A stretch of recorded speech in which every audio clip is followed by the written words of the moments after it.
नमस्कार दोस्तों, आज हम आपको एक नई स्टोरी सुनाने वाले। शहर की एक गली में पुरानी सी स्कूटी पर एक बाप अपनी 5 साल की नन्ही सी बच्ची को बिठाकर फूड डिलीवरी करने निकलता था।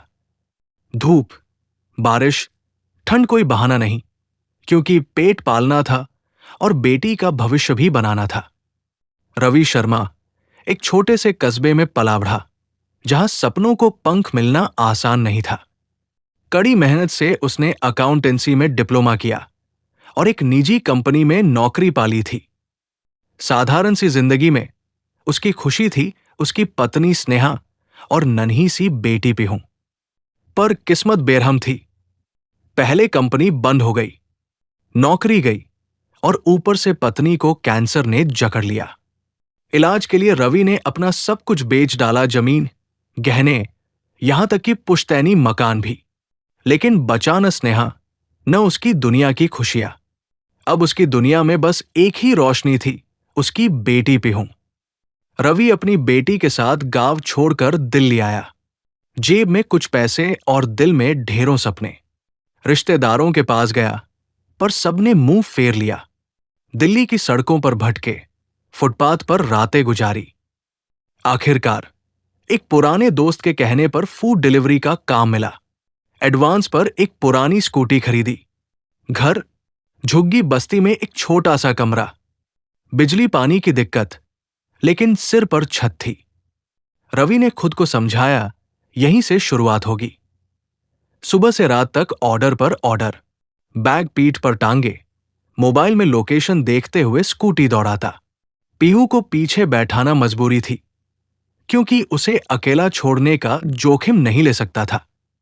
धूप में तपती सड़कों पर जब स्कूटी रुकती, तो पीहू अपने छोटे छोटे हाथों से पापा का चेहरा पोंछती। बारिश में भीगते हुए वो पापा के कंधे पर सिर रखकर सो जाती। ठंड में रवि अपनी जैकेट उसे ओढ़ा देता, खुद कांपता रहता। पीहू को स्कूल के बाहर से गुजरते हुए बच्चों को यूनिफॉर्म में देखना बहुत अच्छा लगता। वो अक्सर पूछती, पापा, मैं कब स्कूल जाऊंगी? रवि मुस्कुराकर कहता, बहुत जल्द बेटा, जब पापा के पास पैसे होंगे। पीहू खुश हो जाती, जैसे उसने खुद से कोई बड़ी डील कर ली हो। उसका दिन स्कूटी पर बीतता, सड़कें नापते, ट्रैफिक के शोर में लोरी सुनते। उसका स्कूल एक चलते फिरते सपनों का स्कूल था। एक दिन डिलीवरी के वक्त एक मालकिन ने पीहू को देखा मैले कपड़े, लेकिन चेहरा चमकता हुआ। इतनी छोटी बच्ची को साथ क्यों रखते हो?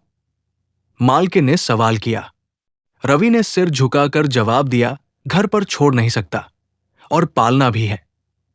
महिला ने पीहू को पानी और बिस्किट दिए। पीहू ने एक बड़ी मुस्कान दी। वो छोटी सी मुस्कान रवि के लिए दुनिया की सबसे बड़ी दौलत थी। किस्मत एक तस्वीर से बदल सकती है, ये रवि नहीं जानता था। एक दिन किसी राहगीर ने रवि और पीहू की तस्वीर क्लिक कर ली। धूप में तपती सड़क पर फूड डिलीवरी का बैग और पीछे मासूम पीहू। कैप्शन था, बाप बेटी का संघर्ष। सपनों की तलाश में फोटो सोशल मीडिया पर वायरल हो गई। हजारों लाइक्स, कमेंट्स और शेयर।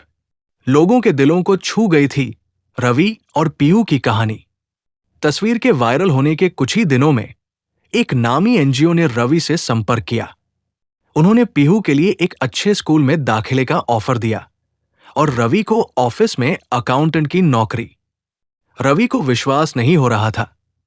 इंटरव्यू भी नहीं लिया गया, सिर्फ उसके संघर्ष ने सबूत दे दिया था कि वो भरोसे के लायक है। पीहू जब पहली बार यूनिफॉर्म पहनकर स्कूल गई, तो आईने में खुद को देखती रही। स्कूटी पर बैठते हुए बोली, पापा, मैं बड़ी हो गई? रवि ने हंसते हुए कहा, बहुत बड़ी। अब तुझे पढ़ना है और अपना सपना पूरा करना है।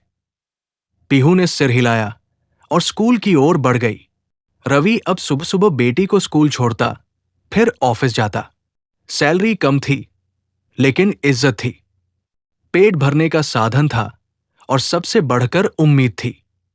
पुरानी स्कूटी से सेकंड हैंड कार तक का सफर आसान नहीं था, लेकिन रवि ने हर कदम पर खुद को साबित किया।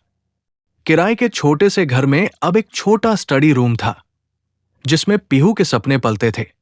एनजीओ ने रवि की संघर्ष गाथा को एक बड़े कार्यक्रम में साझा किया। मीडिया भी मौजूद थी।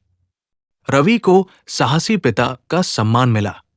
पीहू मंच पर खड़ी होकर बोली, मेरे पापा मेरे हीरो हैं।